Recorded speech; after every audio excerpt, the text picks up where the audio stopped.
السلام علیکم د سونو پښتونخوا ګرانو لیدونکو زه جاوید ملنګ یم او دا مهال په بر دیر کارو دره کړکبند کې موجود یم. قدرمنو لیدونکو زه دې کلي ته راغلی یم. د دې کلي چې کومه ستونزې دي په هغې به د دې ځایي خلکو سره خبرې کوو. راسره اوسئ. زما نوم شاهد خان دی او دې ته وایي کړکبند برخه دی. داسې خبره ده چې زموږ په ځای کې دلته صرف هغه سړی راشي دلته ووټ واخلي هغه راځي چې ووټ یې واغست او کرسۍ باندې کېناست بیا خبره ختمه. بیا وروره که دلته مړی کېږي هم څوک تپوس نه کوي که روډ دی که سکول دی. قسم په خدای دې سکول دی که د کوم سکول ته ورشي د ماشومانو حال وګوري د سکول هغه حال وګوري نو ته به وایې که دا چېرته بانډې سکول دی او دا دومره عوام دی او دومره کلي دي په خپله پېژني. دلته د ټول نه غټه مسله چې کومه ده نو هغه د بجلۍ ډېره ده د روډ ده او د دې نیټورک هم ده.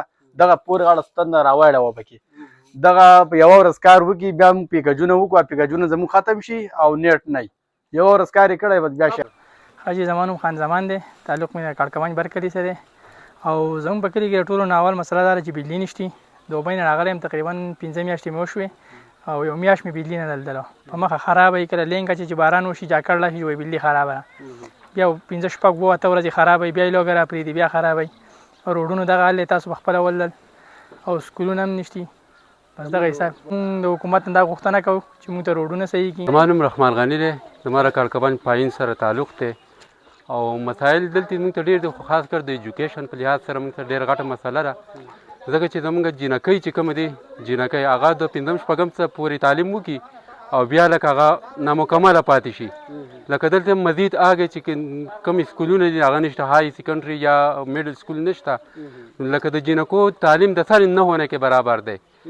نو دغه اهم مسله ده موږ د حکومتي وخت نه دا مطالبه ده چې که موږ له د ایجوکیشن په باره کې د جینکو په باره کې د های سکول دغه وکړي نو ډېره به ښه.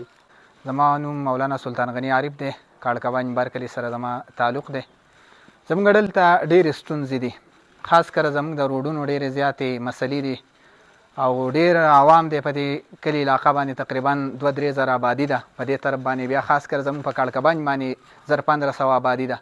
د روډونو ستونزې موږ ته دي داسې نور یې موږ ته د نیټورک باره کې چې کم مخکې شاید وایي وي هغه موږ ته مسلې دلته یو سکول دی یو فرامري ده په کار وی چې کم سے کم 2-3 فرامري وي هغه کړکبند دلته شته دی میډل سکول شته خو په کار دی چې دا اوس دې له نور هم یو ترقي ورکړه شي چې ښه ګرام ته نه ځي مشکلې نه پېښېږي یا واړۍ ته نو د غټه آبادي ده غټه علاقه ده غټه دره ده په کار دی چې بیا خاص کر کړکبند خو یو نوم دی. ګرانو لیدونکو د کارو درې کړکبند د سیمې ځوانانو او مشرانو خبرې تاسو واورېدې. د ټولو دا وینا ده دلته د تعلیم کمی دی او په خصوصي توګه د جینکو سکولونه چې دي هغه هم دلته نشته.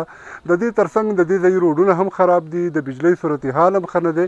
د ټولو دا غوښتنه ده چې که د دې ځای د علاقه ډېره زیاته ښکلې ده که د دې ځای روډونه را جوړ شي نو زه فکر کوم چې دلته به سیلګرې راشي د علاقه به ترقي وکړي.